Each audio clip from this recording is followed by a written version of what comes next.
The 60s. It must be really irritating to have come of age in the 1980s or 90s to find your decade, your very own historical moment, persistently overshadowed by the decade that will not die. The 10 years that have stolen the show of the 20th century and hogged the cultural limelight for as long as you can recall.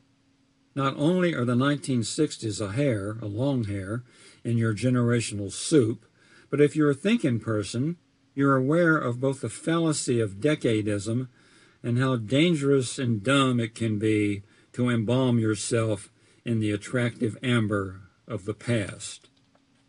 In most of our lives, for better or for worse, there occurs a period of peak experience, a time when we are at our best, when we meet some challenge, endure some ordeal, receive some special recognition, have some sustained, heretofore unimaginable fun, or just feel consistently happy and free.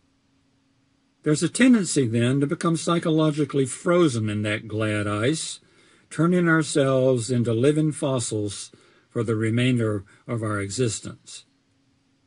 For females, the retrograde flypaper is often summer camp or high school.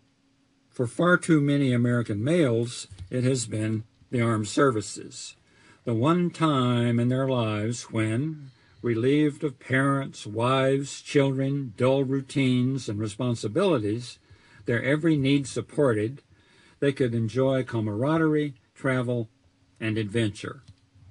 An awful lot of America's leaders never outgrew their wartime exploits, and those old pad-nags, waving red, white, and blue cattle prods and farting the low notes of the Star-Spangled Banner, have over and over again insisted on military solutions to economic disputes, a manifestation of arrested development for which the world has paid a hard and ugly price.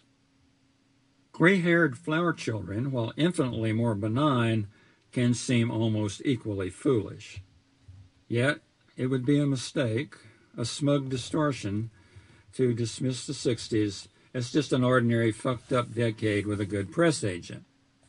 Not only did the 60s differ from the 50s, the 80s, the 90s, etc., they were, in several significant ways, superior to them. Superior, for example, in the expenditure of both passion and compassion. Superior in the number of romantic seekers and idealistic questers, bless them each and every one, searching for something more substantial than material success. From the perspective of the so-called counterculture, for a time the counterculture functioned as the dominant culture, music was less superficial then, authority less respected, violence less tolerated, love less fettered, wealth less worshipped, power less coveted, guilt less shouldered, depression less indulged, and fear less shivered with.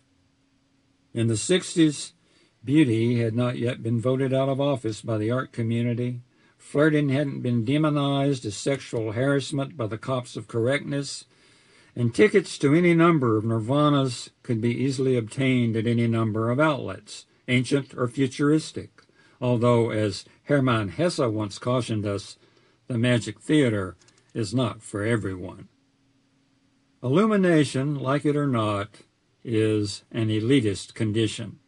In every era and in almost every area, there have resided tiny minorities of enlightened individuals living their lives just beyond the threshold, having prematurely breached the gateway to what conceivably could be humanity's next evolutionary phase, a phase whose actualization, if it's to come at all, is probably still many years down the line.